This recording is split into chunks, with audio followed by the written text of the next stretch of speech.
Hi everybody, welcome back. Thanks for tuning into another video. What we're going to be looking at today is a Dyson Supersonic Hair Dryer. So this, as you can see at the first glance, is definitely different from what you're used to seeing from conventional hair dryers, such as this one over here.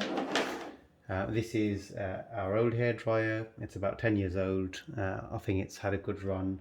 It's got to a point now where it's making a bit of a rattling noise when it's running. Not all the time, sometimes, but it was a good enough excuse to start looking for a new hairdryer. I don't need much of an excuse to buy stuff, but this was definitely a good one. So what we're going to do today is we're going to quickly unbox this. We're going to have a quick look at what we get in the box, and then we're going to do a bit of a science experiment. So we are going to see how loud this thing is compared to this thing using this thing. So this here is a sound meter. If you're not familiar with it, it's going to give a reading of the sound levels in decibels. I think it's got a light on the display, so I could probably turn that on if I need to as well. And what we're going to do is we're going to press this max hold button here. And when I press that, it only shows the highest level it's recorded during that period. So I'm going to be able to run the hairdryer and then see what the loudest sound recorded is from each hairdryer at each different speed setting as well, maybe. And we'll compare and we'll see which one is noisier. The fact that this thing says supersonic, well, that means it's something going faster than the speed of sound. So wonder if we're going to see any sonic booms out of that. I doubt it, but let's see what we get anyway. So let's start unboxing it quickly. Let's turn that off. And let's just have a very quick look at what's in the box. And then we'll get down to some experimenting and seeing which one is louder. In the meantime, please feel free to start sharing comments in the section below when you're watching this video. Do you have one of these? What are your experiences of these? Or are you watching this video because you're interested just in the sound comparison that I'm going to do? Or are you watching this video because you are thinking of buying one yourself and you just want to know more about the product? If it is the case that you are looking to buy this product for yourselves and you want to understand more of the product, hopefully I'm going to answer some of the questions that you need answering or that you're asking yourself in this video. But if I don't cover off any of the questions you want answered, please feel free to ask the questions in the comment section below and I will be more than happy to answer the questions for you. So what I'm going to do is I'm just going to quickly pause the video because I seem to be struggling on getting this sleeve off and I don't want to bore you watching me trying to get this thing off. So I'm just going to quickly open it up and then I'll be right back. Right, so the sleeve is off and that's a really nice graphic there on the box. The rest of the box inside the sleeve is mostly plain. Nice simple design, and it looks like when we put this flat, this is going to slide off. Must say, one thing I noticed is it's quite a heavy box just for a hairdryer, so hopefully the hairdryer itself isn't going to be that heavy. That's sliding off quite nicely. That's quite a nice unboxing experience there. As you can see, that's coming off quite nicely. The only thing that's holding it on is a bit of air pressure. Oh wow, there we have it. So this one is the black nickel model. It's got a completely soft touch all around it. Initial impressions holding that feels very nice compared to this thing here. Wow, really nice looking bit of kit. If there was a competition for looks, this would definitely be winning my vote, at least. As to how it performs, we're yet to find out, and we are going to turn it on and play with it very shortly. So let's just have a quick look at what else is inside the box. So that's the front view. When you open the box, that's the first thing you're going to see. Another thing I'm noticing immediately is the quality of the cord on this thing. So you've got a really nice thick cord here, where the old, I don't know how the other hair dryers are, but this 10-year-old Tresemme hair dryer, which, I mean, the fact that it's lasted 10 years definitely means it's got good quality around it and it's been used heavily. But that's just got a standard, looks like 2-core cable in there, but compared to this, I mean, that is, look at the quality of that cable there. Nice thick cable with a really good connection into the actual unit there. Nice bit of flexibility to stop. It'll give you freedom of movement, or I guess to stop the cord from breaking against a sharp edge. And I believe what we're seeing here is, yep, there's a filter there, air filter, so that just opens up quite nicely and easily, and then you turn it and it's locked back in place again. Basic controls, so we've got a button here which is blue, so I'm guessing that's going to be for a shot of cold air. That's probably used to set your hair afterwards. You've got the on-off switch and some controls here, and that's the lot. So you've got, I'm guessing this is going to be a temperature control to adjust the temperature, and this is going to be the fan speed. So it looks like there's going to be 3 different fan speeds and 3 different temperature settings, I'm guessing, or maybe more, depending on how these light up as you press the button. Traditional Dyson design where you've just got airflow going through from inside the unit out the front here. You're not seeing any fans moving around, very similar to their desk fans and their pedestal fans. That's just classic Dyson design. It's absolutely gorgeous. If not anything else, it definitely looks nice and feels nice in the hand. So let's get inside the box. So the first box that we're seeing here, where is housing the power cord. So there's the power cord there. We can take that out of the box quickly, and what we'll do is we'll just push all this stuff aside, and we'll get ready very quickly for the sound test, because I don't want this to go on for too long, and I'm sure you may be interested to see the results for that as well. So let's just push the boxes to the side. So there's the cord. I don't think this has as long a cord as my old hairdryer, to be honest, so that's a bit of a shame. It's quite handy to have a long cord on the hairdryer because it gives you a bit more freedom moving around. This old cable definitely looks longer. I could be completely wrong, but in any case, good quality cord. So let's just set that aside there, and let's see what else we've got in the box here. I'm guessing it's going to be some attachments. Yeah, so we've got a few attachments there. There's a silicone, it looks like a silicone heat mat here, so I'm guessing this must go on the table, and then when you're using the hairdryer, if the front is getting a bit warm, you can just rest it on this to just protect your surface, I guess, and probably also to just protect the hairdryer. This has got a lovely soft touch finish on there. So as for accessories, what have we got here? So we've got, I'm not even going to try to guess what these are called. According to the box, this is called a diffuser. So it looks like it's got a very fine hose, mesh of hose in there, and the air is going to pass through there. Now, from what I've read, these attachments connect to the hair drying, the actual main unit, magnetically. So, yep, as you can see that there, it snapped right on in place. It's a very, very secure fit. A lot nicer than connecting accessories in the old way, where you'd have clip-off type stuff where you have to physically force things on and off. The magnetic attachments are very welcome and very in, I guess. Now you're seeing this on a lot of technology, whether it's laptops, computers, phones, you name it, you're seeing magnetic attachments for various use cases. That's a very nice wide diffuser there. What else do we have in the box? It's going to be the other attachments. So we should have a couple of nozzles, I believe. Let's just get that out of the way there.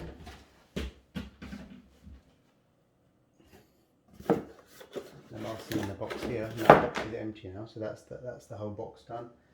The last thing is going to be here, and there's going to be some smaller accessories. As you can see there, I won't start pulling all of them out, but just yet, and a bit of paperwork on top there as well. But ultimately, that is it. So that's everything in the box. So you've got 4 accessories and the main hair drying unit itself.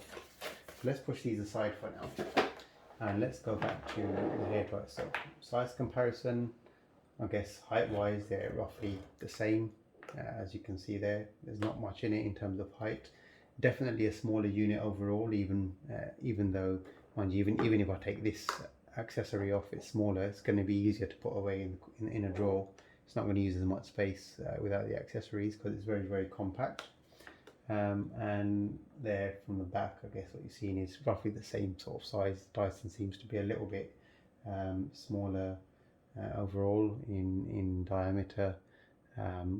Very, very nice looking unit there. So let's have a look quickly at one more accessory that came with it. So there's no fancy packaging on this one. When I ordered the unit off Dyson website, there was an opportunity to select a free gift if you enable automatic activation or activation of the guarantee upon delivery, which I opted in for. And in doing so, they sent a supersonic wide tooth comb. So let's have a very quick look at that, and then let's go on to the sound tests. So this is just going to be some generic packaging, nothing, as I said, nothing fancy going on there. I'm not sure if these things are available to purchase separately. I can assume they are. Oh, actually, I'll take my words back. Spoke too soon. It's actually a nice box inside. So that's what the comb should look like. Let's quickly open that up and have a look. Like a comb that the air is going to pass through. Guess if you're working with long hair, trying to straighten your hair and comb it at the same time while it's hair drying, this is going to do the job, isn't it? In one go. You don't need to have a comb in one hand and a hair dryer. You're just doing that sort of stuff and going through your hair and passing the heat through it while it's combing it. How effective it is, I don't know. Time will tell. If you want to know, leave a comment in the section below and ask, and I will let you know how these things work. This one doesn't magnet on, but oh no, sorry, I think it does. It's got a magnet and it's also got a seal in there. It's got a grommet there to make sure that it's airtight inside as well, to force all the air in through the comb and not leaking outside. Very nice. It's definitely connecting via magnets. It's very strong. So let's set that aside. I'm going to pause the video again for a second. I'm going to get these things connected up to the mains and get the sound meter running, and we're going to start doing some sound tests. Right, so I've got these hair dryers plugged in now, and here's what we're going to do. So I've got the sound meter cheekily resting on a bit of the packaging that came in this products box. This distance between the hair drying unit here and the sound meter is, we're roughly looking at about just under a foot there probably. So say roughly a foot, I think that's about a foot. And what we're going to do is we're going to hold the hair dryer here. So I've attached the nozzle here just so it kind of resembles what we have on this as closely as possible. So the test is going to be as fair as we can make it, I guess. I'll direct that in the same direction as well. We're going to hold the hair dryer at the end of this box here, facing up. I want to keep it a bit away from the table just to make sure that I'm not cutting off the air underneath. And we're going to turn it on for just a few seconds so the decibel meter can record the loudest sound that it picks up, and then we're going to just analyze their differences in sound levels. So I'm going to just turn this off and on again just to make sure it's completely reset, and I'm going to stop talking and I'm going to do some sound tests.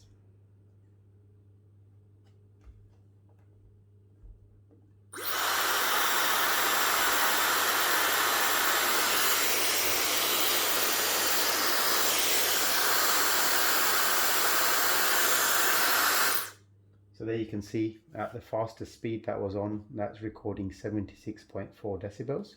Now let's just compare that to the other hairdryer on the fastest speed, and then we'll just test out the lowest speed. So the Dyson looks like it's got 3 speed settings.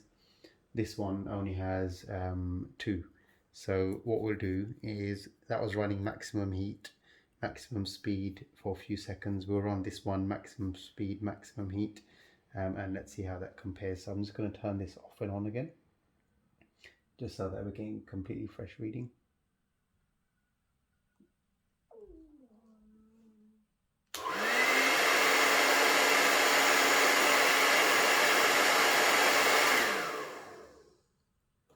So 82.4 is what is recorded for that one, 82.4. So you can see the Dyson is definitely coming in 4 odd decibels quieter, which I didn't expect, to be honest. It's not a significant difference, but any saving in noise is a good saving.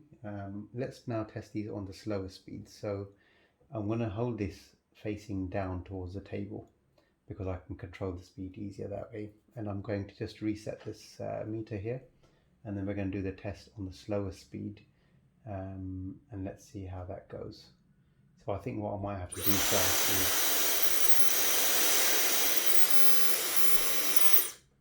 so I'm going to now start recording.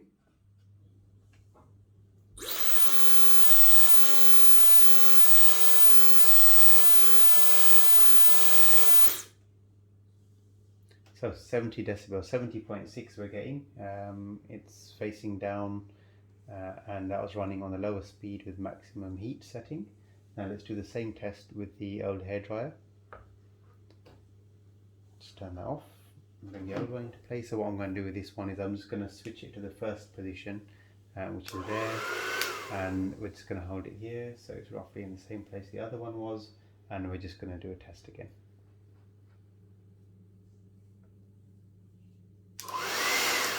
Oh, sorry, I went too fast there. Let's just do that again. I accidentally switched all the way.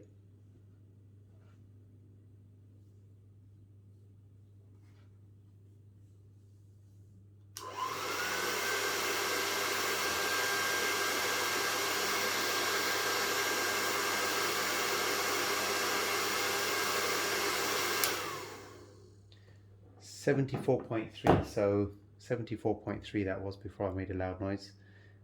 So there you have it. So definitely quieter than the old 10-year-old Tresemme hairdryer. Very difficult to say how it would compare to other hairdryers because I've only been using this one for 10 years. But that was a nice little experiment, just to compare this to, I guess, what you're used to seeing in the salons, big hair dryers like this, with various attachments that go on the ends of them, make a good amount of noise, do a really good job, to be honest. Great at doing what it's supposed to do, which is drying hair. It's also been used to dry clothes, I think, and it's done a great job of that as well. But overall, I think it's time to give it a break now. It's been going for 10 years, and as I said, it is making some rattling noises which are a bit discomforting when you hear them, and probably don't want to take a risk with that, given that it could cause some problems if it did go wrong. So, new hairdryer in the house, all good, lovely. Have a look at that. Let's go through the settings quickly.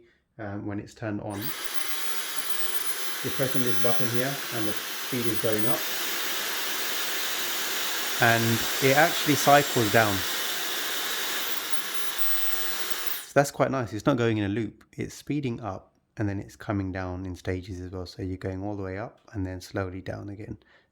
Very nice. It's not just looping low, medium, high, low, medium, high. It's doing low, medium, high, medium, low, medium, high, and so on. And then you've got temperature. Let's just check that out. So again, so it looks like you've got 4 temperature settings. When the light's off, you're probably at the coldest setting. I can feel that there. And then it's going to get warmer. And that's the hottest, and that's got a really good heat to it. Extremely good heat to it, to be honest. And I can feel it at a good distance away, even on the low setting. And then here, what we've got here is the cold shock. So if I press that, the air's going cold. You can see the lights have gone off. When I leave it, the lights have come on again. And again, you can see that the temperature cycles. It doesn't cycle, it goes up and then it comes down in steady state as well, each time you press that button. So there you have it. Dyson Supersonic. It's actually quieter than I expected it to be, and I hope you've enjoyed that. Hopefully that's been useful for you. If you're thinking of buying it, and you've got any questions to ask, definitely ask them. I'll be more than happy to answer any questions that I can, given that this product is here now in hand, and it's going to be. That it's going to remain in hand. Very happy with this so far. Any questions, any queries, leave questions in the section below. If you like the video, leave a thumbs up, and please don't forget to subscribe. It will help me make more videos in the future. All the videos I'm making are on products that I purchase for myself and for my family. These aren't products that are sent to us for review. This is all done just for the passion of sharing technologies with my viewers. So thanks for watching. Take care and all the best, and I'll see you in the next video. Bye bye.